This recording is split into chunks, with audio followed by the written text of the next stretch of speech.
Zuma comes with plenty of baggage, though, some would say, but some analysts have suggested that he could actually be very good for the World Cup. And we're going to get to the bottom of this story right now. Dr. Nikolaus Eberl has been writing a book about branding of the World Cup.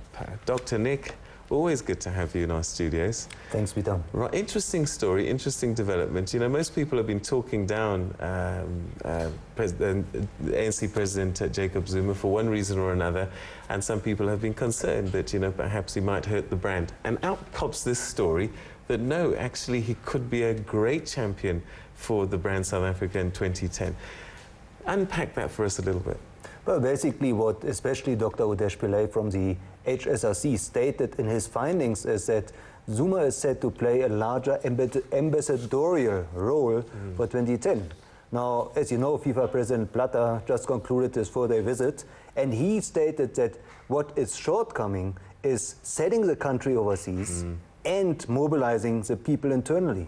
All right, so now whilst we might have an emotional attachment to Jacob Zuma, you know, there are different standards applied to what they expect heads of states to be like and their history and so on and so forth. Might it be that we have this exuberance here about him, but abroad perhaps they might not? Well, what we don't really realize and appreciate is that from a branding point of view, the international community is not really concerned, overly concerned with the domestic affairs of South Africa. In fact, the German papers, for that matter, have hardly reported on this matter. They have reported largely on the Blatter visit. They have reported largely on 2010. And the ordinary football fan is much more concerned about two aspects, which is affordability and safety. That's what we have to sell for 2010. South Africa as a safe and affordable destination.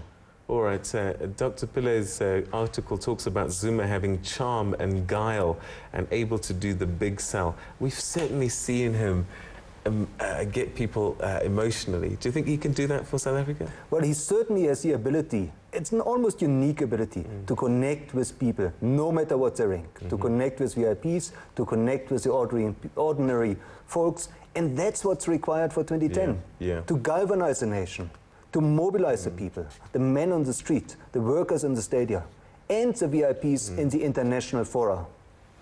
I know that you've had an opportunity to talk to Jacob Zuma. What did he say to you about 2010? Well, two aspects. Clearly and importantly, 2010 is an African event.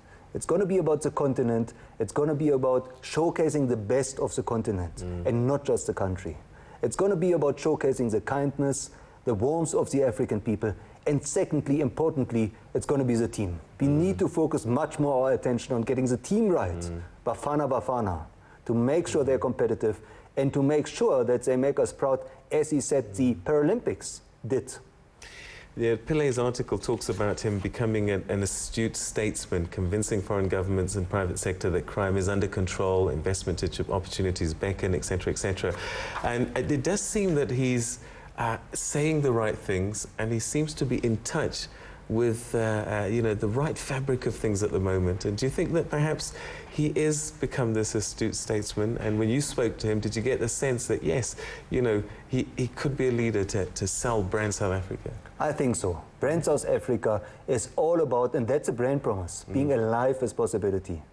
And if you look at Zuma's history, where he comes from, being a peacemaker, reconciling people, that is a message that we need to sell. That is what the country is about, the rainbow nation. And that's still what the world is expecting from us come 2010. All right, Dr. Nick, we'll leave it there. So it does seem that Jacob Zuma could perhaps score goals for us. Well, let's find out what's been happening in the news headlines one last time. Finley standing by.